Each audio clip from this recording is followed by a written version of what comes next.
警告：本片可能含有大量粗口，可能會令部分人士情緒不安。如閣下感到不適，本人表示關我膽子。Hello，大家好，歡迎收睇澳洲廣東話 Podcast SPTV。咁今日呢一個嘉賓就非常之後生嘅一個嘉賓，咁佢亦都啱啱考完澳洲呢一個 IB。咁就我哋即刻有請我哋今日嘅嘉賓 Giovanna， 係咪啊 ？Giovanna 小姐。Hello， 你好。清楚。Hello， 大家好，我係 Giovanna。Hello， 你好，你個名非常之難讀。都唔係好難啫。我未聽過呢個名，係都比較少同人撞名嘅。OK， 中文咧？中文係心游。心游 OK，咁我嗌你 Giovanna 啦。OK， 咁就首先好多謝你上嚟我呢個 podcast 啦。咁我知你都啱啱考完試。係啊，好開心！尋日先考完最尾一個試，非常俾面。係啊，考完試就即刻玩都未玩就上嚟我呢個 podcast。我覺得呢個係一個好比玩更加好玩啊！上嚟呢度。OK， 多謝你。咁就嗱呢個 podcast 其實就唔會太耐嘅，咁主要都係講一講你澳洲考試，即係澳洲你讀 IB 啊嘛。係。嘅一啲心得，好啊，係啦。但係講之前咧，我想問下你喺邊一度出世？我係喺香港嗰度出世嘅。OK， 你係幾時嚟澳洲咧？係啱啱 Covid 嗰排，即係2019年尾過嚟呢度。Covid 前係 Covid 中啊，佢 OK，Covid 中。咁嗰陣 obviously 唔係你嘅 will 去過嚟呢度讀書啦，係屋企人啦。其實嗰個情況都幾搞笑嘅，可以講下。好啊。即係當時係香港我哋 lockdown 啦，即係開始放假，我哋係嚟咗澳洲呢度旅行去探 family 啦。咁但係突然間香港就話 lockdown，然後之後因為呢個情景，我哋就突然間留咗喺澳洲咯，即係由過嚟旅行變咗移民咗嚟澳洲啦。移民咗嚟澳洲係啦。OK， 咁但係嗰陣你係咪 citizen 啊？定係嗰陣時係咯，因為爸爸已經係啦，所以我一過嚟就已經係 citizen 啦。OK， 咁即係 Covid 前你就喺香港讀書，係一路喺香港。OK， 你係喺香港讀到 Form 幾過嚟咧？又未到中學，但係啱啱小學6年級畢業。OK， 咁就係咯，畢完個業就過嚟呢邊啦。過嚟呢邊就開始讀 high school。係啦。OK， 咁就你喺呢一度讀書啦。你係讀 public school 定係 private school？ 其實我兩樣都有讀過。OK， 係。即係我啱啱嚟到啦，咁我就讀 Willoughby Girls High School， 係一個 public 嘅係咯公立學校啦。係。然後之後讀咗大概1個2個 term 左右，就轉咗去私立學校 Monty 嗰度繼續讀，就一路讀到 Year 12啦。OK， 你覺得最大嘅 difference 係咩咧？即係公立同私立。係啦。即係當然，我覺得係啲設施有啲唔同嘅，即係始終私立學校啲設施係新啲，但係公立學校其中一個好搞笑，又係另一個好搞笑就係，我唔知係咪咁啱我讀嗰間啦，但係 Willoughby Girls High School 係主要係好多 Asians 嘅，但係我去到 Monty 呢間學校就主要係好多外籍嗰啲。外籍嘅女仔。OK， 個 Willoughby Girls 係多香港人。係咯。係咪香港人定係？香港人啊，大陸人啊，即係好多黑頭髮咯。你 assembly 你個科望落去，全部一海黑髮。但係好勁噶 Willoughby Girls， 你見到好多藤條人嘅。吓？咁又冇喎。係啊，因為要打噶嘛。希望冇啦 Year 7啫噃。OK， 咁就你覺得嗱，因為你喺香港亦都有讀過書啦，咁你覺得香港同埋澳洲嘅返學嘅文化係點樣咧？首先一定要講下個班房啦，個 classroom 已經好唔同，無論係 high school 定係primary school 都好啦。香港啲班房你由1年班開始就已經係一排排啦，然後要一個坐後邊，一個跟住一個坐啦。但係澳洲就好唔同嘅，就係 primary school 就直情係有一個 bean bag 喺個班房中間，你哋想坐邊就坐邊啦。但係 high school 就係好似一組人咁樣坐，可能4個坐一張台，大家對住大家，而唔係全部對住老師啦。而第二樣當然係功課啦，即係香港由1年班開始，即係每一日要寫手冊，記住做，哇，有10樣功課要做啊。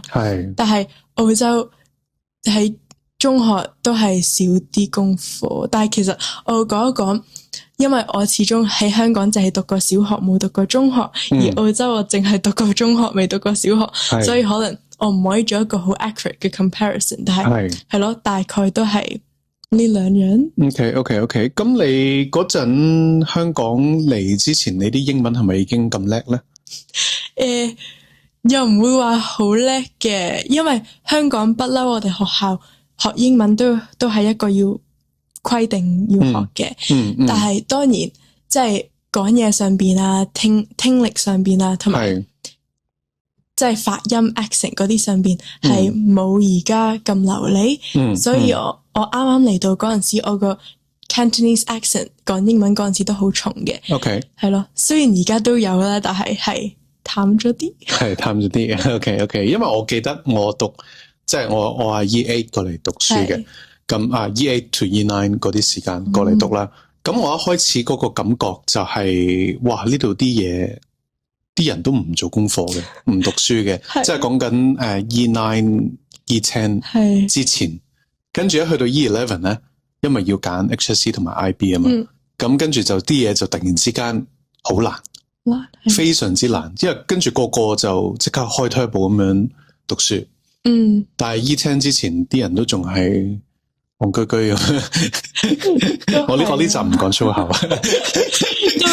係咯，我覺得都係嘅，因為澳洲真係好搞笑，即係 Year 7嗰陣時，就算去到 Year 9、Year 10都係老師就算真係俾功課你已經少啦，但係就算佢真係俾你，啲人都唔做嘅。係咯，個個都玩啫嘛。即係啲人係好似唔驚個老師，香港大家都死啦，我會俾人摘名啦，澳洲摘名咪摘名咯。係 OK， 老師唔理嘅。OK， 咁但係你咁乖，應該冇俾人摘名啦。暫時仲未，都冇，暫時都畢咗業啦。OK， 咁你就 obviously 係揀咗 IB 啦。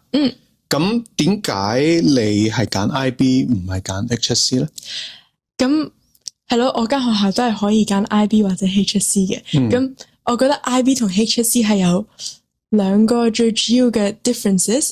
咁第一個首先就係 scaling 啦，因為你知你 HSC 揀科嗰陣時，可能有一啲科我哋 conventionally 係覺得佢冇咁難嘅，可能 art 啊，咁佢哋會 scale 得冇俾一啲 STEM base 嘅 subject 數學啊、science 係咁高啦。咁但係 IB 就係完全唔使你 scaling 嘅，而 HSC 你嘅分數都可以俾你學校嘅 cohort 你嘅同學拉高或者拉低啦。而 IB 就係完全靠你自己嘅。同埋個 subject selection 都係好唔同嘅。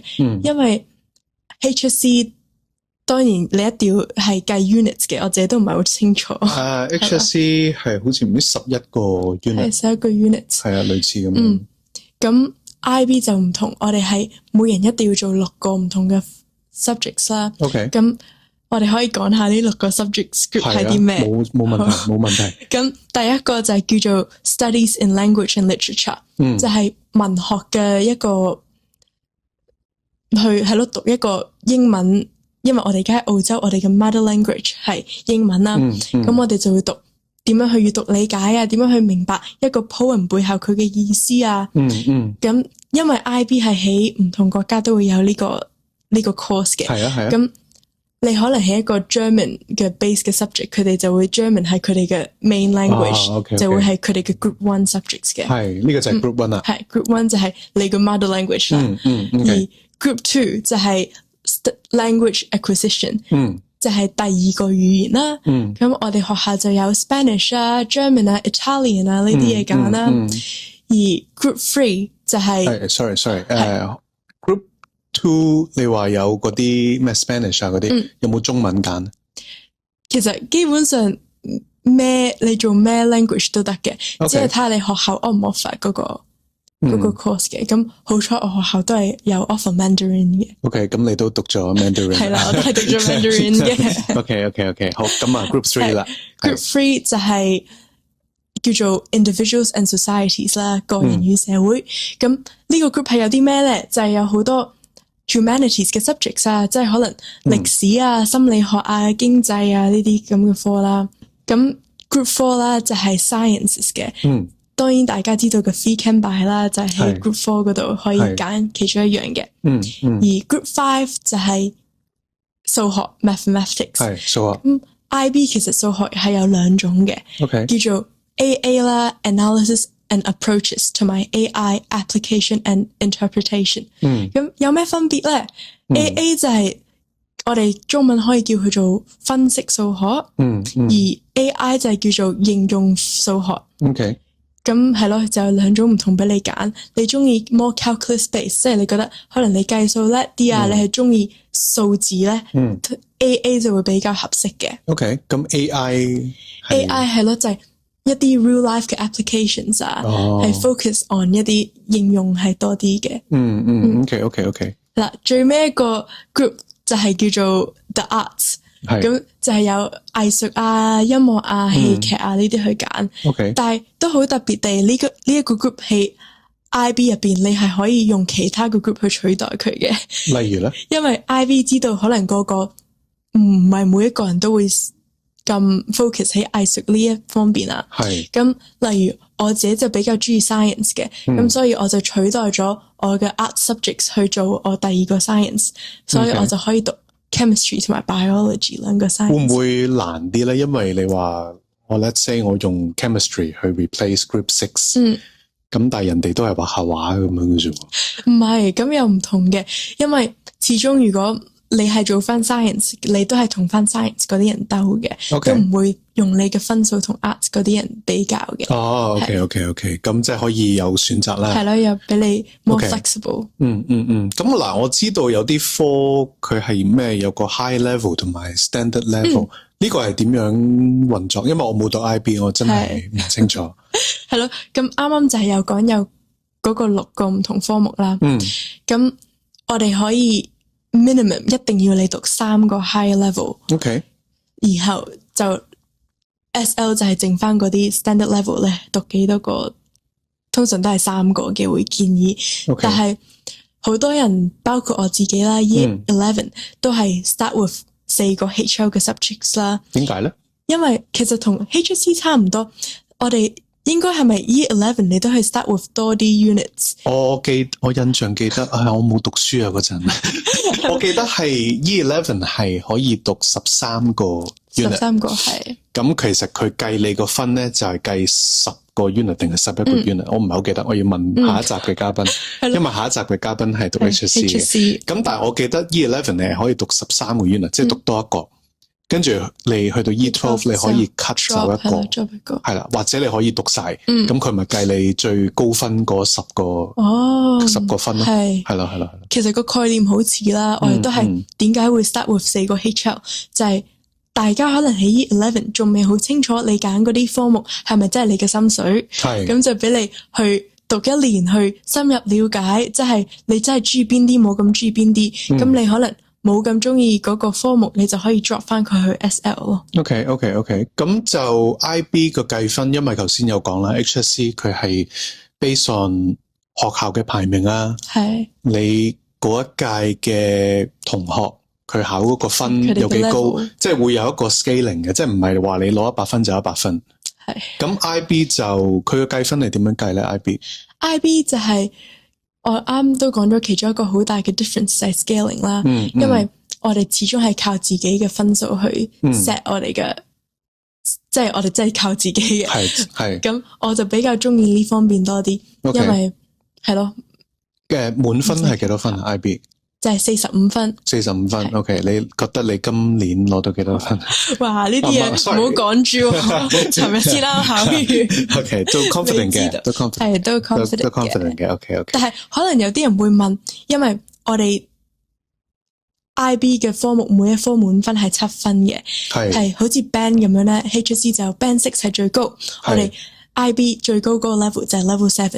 咁你可能問7乘6係幾多啊？42咯，42。好彩你突然之間，不過我冇讀書啦。咁42分，點解我滿分可以有45分啊？可能唔知喎，點解？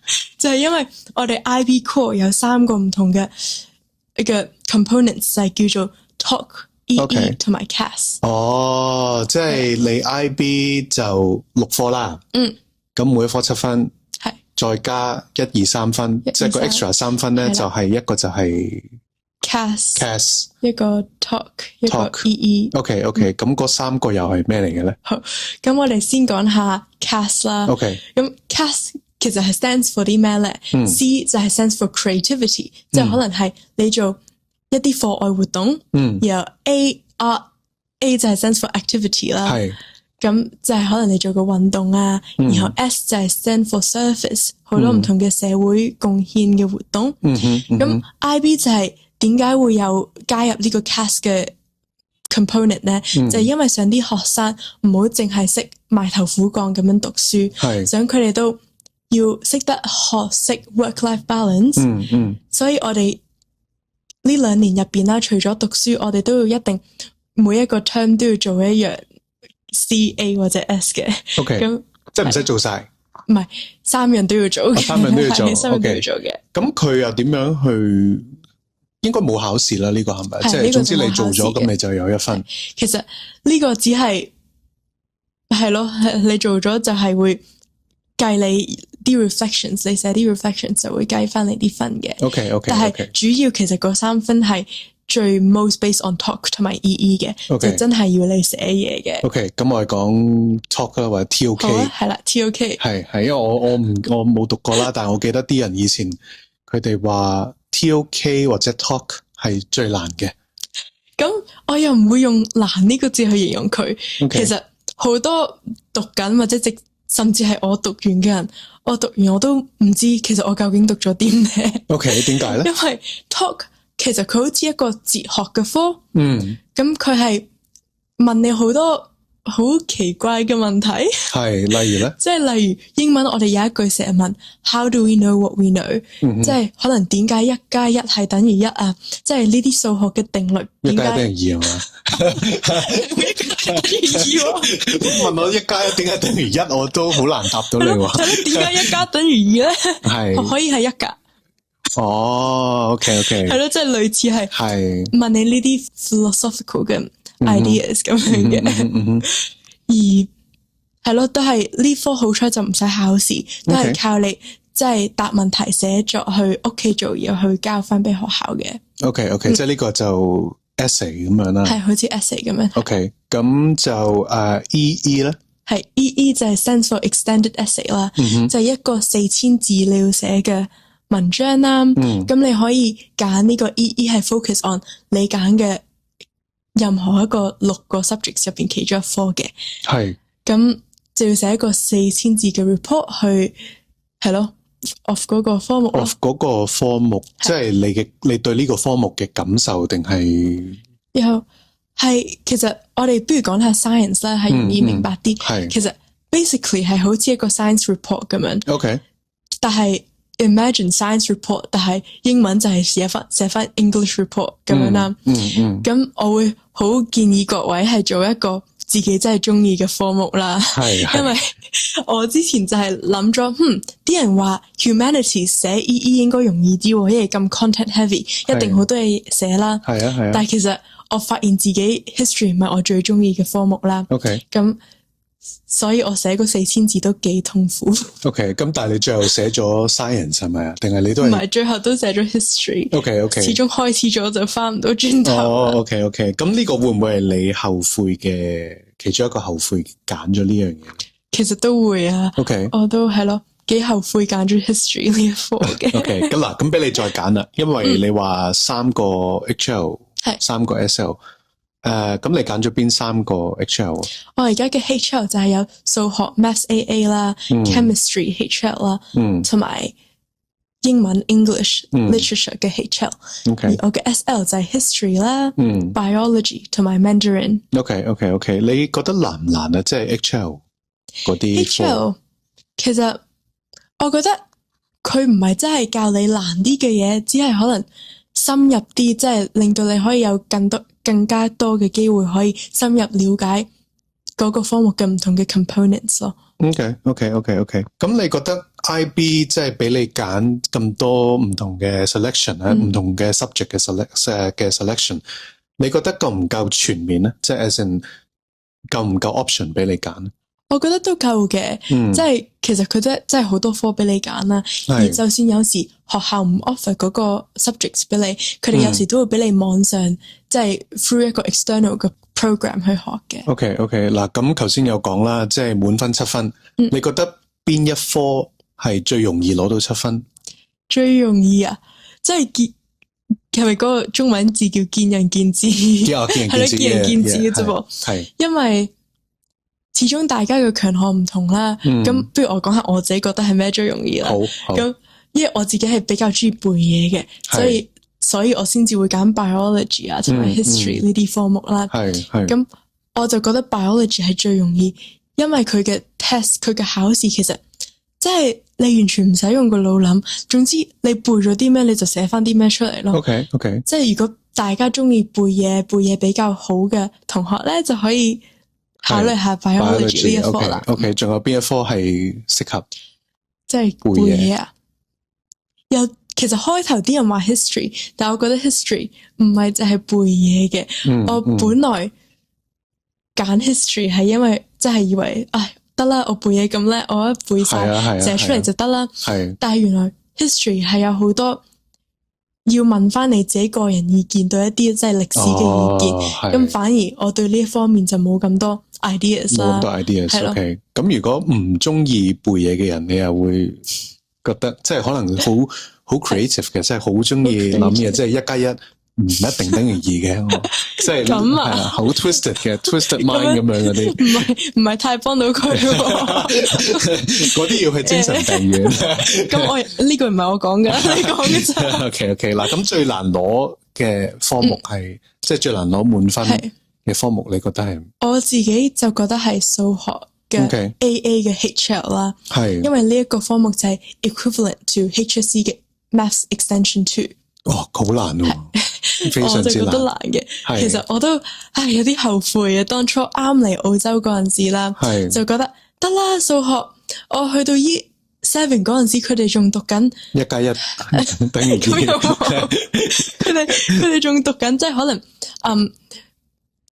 點樣計一個 area of 一個 shape， 即係 trapezium 嗰個 area 點樣計啊？咁我心諗得啦，數學唔使溫啦。但係點知去到 Year 11咧，就即刻幾何級咁跳啊嘛。係咯，幾何級咁跳，同埋我覺得係加上，因為之前 Junior Years 好多嘢我喺香港已經學過，所以可能溫書唔使溫得太多，已經可能有一個 base knowledge 啦。咁去到 Year 11就死啦！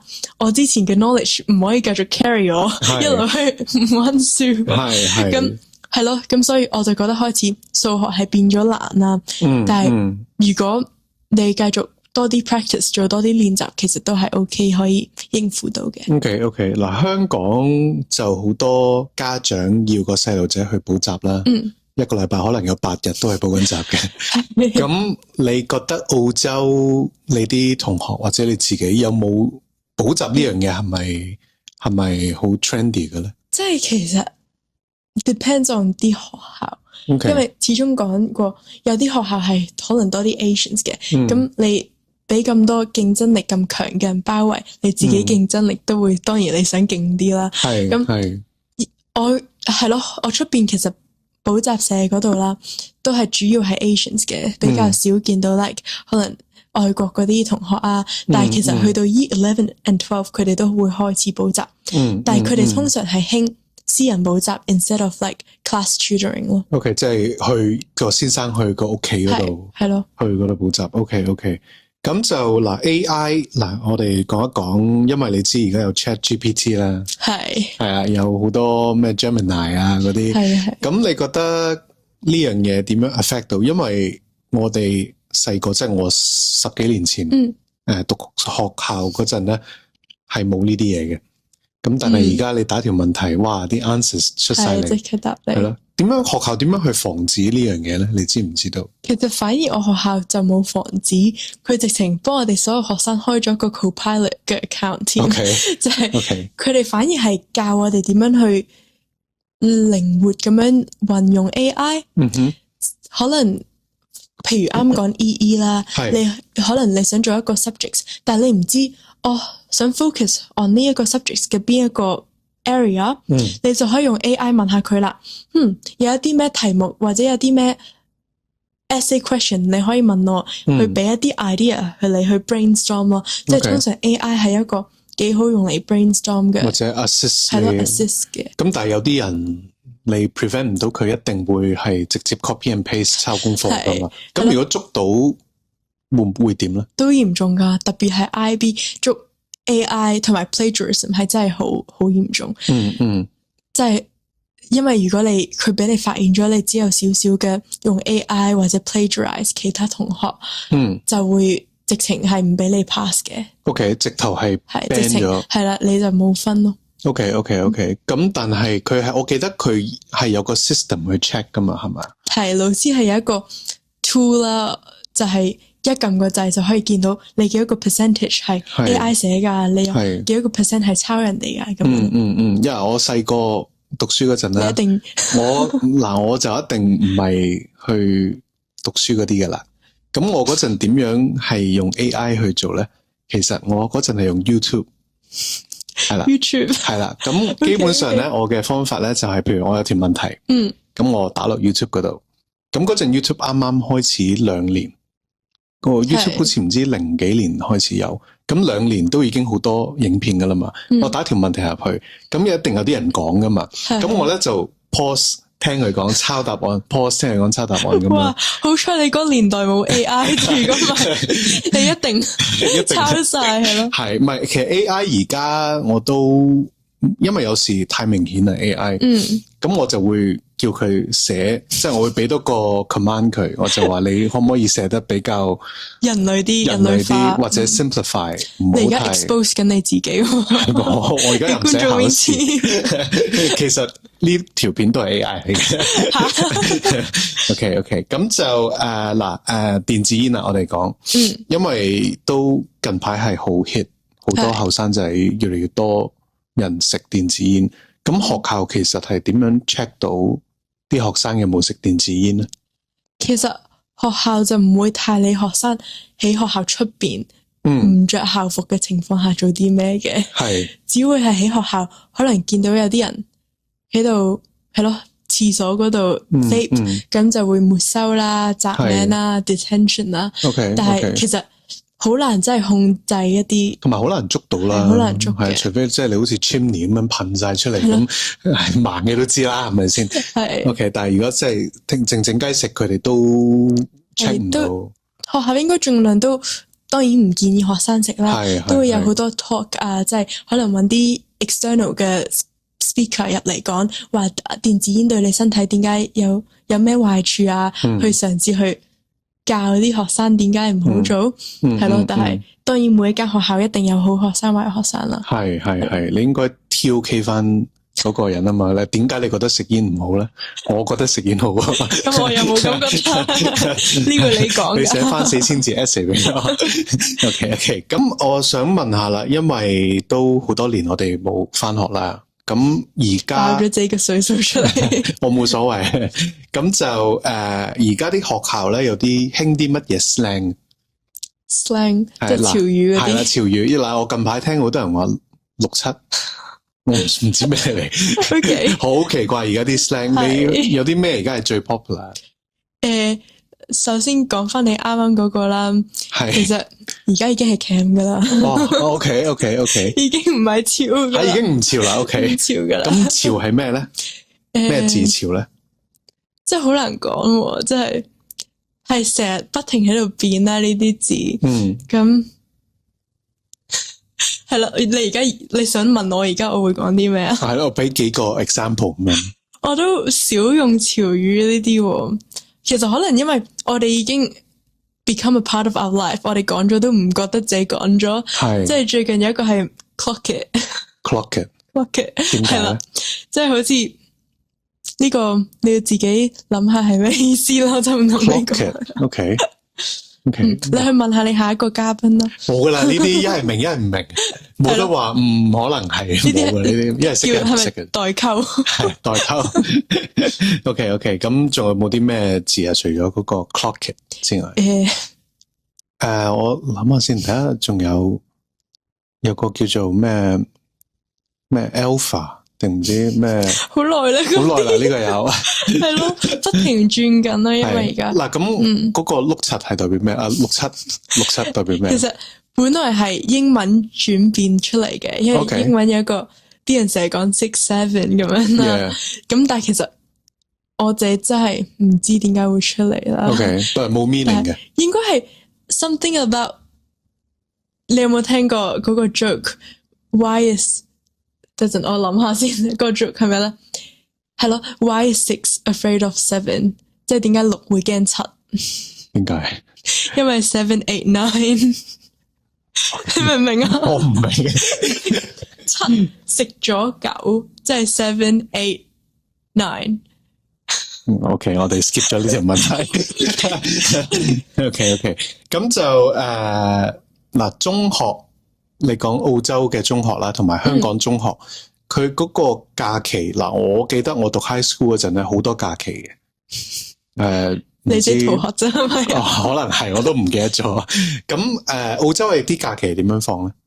澳洲都係有4個 term 嘅，同香港一樣啦。係。咁我哋首先係2月開學嘅，唔係9月開學噶啦。係。2月去到4月中。咁4月中就放一個大概2個星期左右嘅假期啦，係。然後4月就 term 2就4月中去到6月頭，然後6月就係通常啲假期都係2個星期左右嘅，然後係咯，又係9月頭又係有多個3個星期左右嘅假期啦。OK。而最長嘅假期當然係12月，我哋嘅 summer holiday 就係放到12月去到2月頭啦。OK， 咁你考完 IB 啦？好嘢！你最想讀邊一間大學？我就最想讀 UNSW 嘅。OK， 咁 UNSW 係你係想讀咩科啊？我係想讀 Biomedical Engineering。OK， 我都唔知你講啲乜。係，不過嗰個大學係出名呢樣嘢嘅。係啊，都算係嘅。Engineering UNSW 係出名嘅。OK， 咁 USyd 咧出名啲咩？USyd 出名。啲人好醒咯，OK， 讀到嗰啲係咯。OK， 因為我之前咧，我哋有個笑話啦，我睇下你 get 唔 get 到啦。OK， 呢個又係我嗰個年代嘅。係。佢話 UNSW 咧就代表 You Never Sleep Well， 有冇聽過呢個？冇。USyd 咧即係 USYD 咧，即係 You Sleep You Die。係咩？冇聽過。冇聽過嗱，呢啲係 generation gap。UWS。即係 University of Western Sydney， 係 Western， 係啦，即係 You Will Shine， 即係你讀嗰間大學你就好明日之星，係咩？係嘛？即係你講下笑，係咪因為你自己讀嗰間？冇錯，唔怪之。係啦，就 You Will Shine， 係 OK。咁嗱 ，UTS 又出名啲咩咧？而家我就覺得。我好中意佢嘅圖書館嘅，UTS Library 真係好靚。我哋之前我同啲同學讀，即係溫緊書課 HSC 同 IB 都會經常去嗰個 library 度嘅。UTS 係 UTS Library， 因為有成7層8層高噶，成棟 building 真係好靚。我哋以前中意去 Martin Place 嗰個 library，你有冇聽過？係咪 State Library 啊？好似係 State Library 係都好靚 State Library 係我哋中意去嗰度。但係最衰而家新個 building 維修緊，所以淨得 old building，但係 old building 係好靚。OK， 但係好 crowded 咯，就會變咗。OK， 咁 Macquarie U 啦，出名啲咩？佢嘅 law building 好靚。佢 law building 好靚。係。但係我記得嗰陣係出名 accountant， 即係你讀計數就喺嗰度。我唔知而家仲係咪。我反而呢方面就唔係好清楚，就唔係好清楚。OK。之前係咯，去邊間 uni 啊 ？Macquarie Uni 嗰度練波咯，打排球。OK， 好靚嗰度。個係咯個 court 都係幾好嘅。咁喺 Sydney 讀書，你覺得多唔多 racist？ 因為你之前話 Willoughbys 咁梗係冇啦，個個都唐人，反而係啲澳洲人俾人 racist。咁又冇嘅，係都冇嘅，係。咁而家你話新嗰間學校，即係你之後嗰間學校就好少黑頭髮啦。係有冇 racist 嘅情況咧？即係我覺得冇。其實我覺得 racist 呢個 topic 係好睇你個人點諗咯。即係我覺得始終如果你成日認住，因為我係 Asian，人哋一定會對我差啲，咁你就會覺得可能一個人係 mean 啲嘅，可能嗰係佢嘅性格，你都會覺得哇，嗰個人一定係對我 racist 啦。但係我覺得好多時候，因為澳洲都係算一個好 diverse 嘅 country 啦，而家都有好多唔同種族嘅人啦，所以我自己就未 face 過 racist 呢個問題嘅。而我個 friends group 啦，其實都係咯，都係我啲同學都唔會對我哋有啲咩係咯。OK， 其實你講得啱嘅，即係我幾中意你嗰個答案，就係 racist 嗰度，其實每個人對 racist 嗰個定義係有啲唔同。即係譬如話有啲人好 sensitive 嘅，咁一個鬼佬同佢講你好，咁佢就會覺得係 racist 噶啦。但係其實佢都係 say 個 hello 啫嘛。咁你同個鬼佬 say hello，咁人哋可唔可以話你 racist？ 係咪先？呢個係 talk 嘅問題啦，呢個 talk 嘅問題，要寫4先至俾我。OK， 嗱咁就差唔多啦，我都唔阻住你一陣間去 party 啦。咁就呢個節目完之前咧，我哋都會要個嘉賓分享一個小知識，澳洲 related 嘅小秘密或者小知識。係。其實呢個都唔算係秘密，我唔知香港有冇啦，但係我哋澳洲 Sydney 呢一度好多唔同嘅餐廳啦，當你生日嗰陣時會俾你一啲免費嘅 freebies 啦。例如咧，即係例如 Krispy Kreme， 如果係你生日，佢會俾好似2個或者係4個免費嘅 donut 俾你。哦，幾好喎，咁樣。係咯，yes， 好似 Starbucks 啊。係。好多唔同嘅地方都有嘅 ，Yochi 好似都有。咁即係生日你就要去勻晒呢啲餐廳。係啦，就去俾佢睇，呢個係我身份證。係，跟住佢就Happy Birthday 咁樣就送啲嘢俾你。但係好多餐廳都係定係？其實甚至餐廳如果佢知你係慶祝生日，佢都會送個免費嘅 dessert 俾你，即係送個蛋糕俾你。所以我覺得澳洲呢個 culture 係幾 heartwarming 嘅。但係當然好多人喺度濫用啦，即係去到餐廳係唔係都話，係我生日啊，我生日。即係都要 prove 下嘅，都要攞張 ID 出嚟望一望。OK。同埋頭先我唔記得咗問你係之後諗住做啲乜嘢？即係你嘅 career path。係，我就係想做一啲研究醫學上面用嘅 tools， 即係類似，因為我自己好中意 chemistry 同埋 biology 嘅，我就想睇下點樣可以研究一啲可能 skin tissues 啊，去 apply 喺 medical 嘅 field 入邊咯。skin tissue 即係傷口，跟住佢之後療法啊，點樣用一啲唔同嘅 stem cells 啊去，係咯，做一啲醫療。係咪同整容有關嘅？咁又唔關事，唔關事。OK， 唔關事。OK， 因為我以為你即係你，譬如話你即係打針嗰啲，打針或者 implant。其實我覺得 biomedical 都係當然有呢個關係啦，但係應該唔係我最想 focus 嗰個 area 咯。OK， 咁啊，順便當呢個係一個 interview 啦。咁如果有啲人有啲老細佢哋想請人嘅，咁見到都講得幾好咁樣，咁就當係見工嘅一部分。好啊，係咯，大家係咯，我啱啱而家畢業，有啲咩需要 part time 可以搵我。係啦，咁就可以搵阿 Giovanna 啦。OK， 好啊，好啦，咁我哋呢個節目完啦。咁有冇啲咩想補充？係咯，都大概係咁咯。大概係咁咯。係咯，好啦，咁去 party 啦。好啦，拜拜。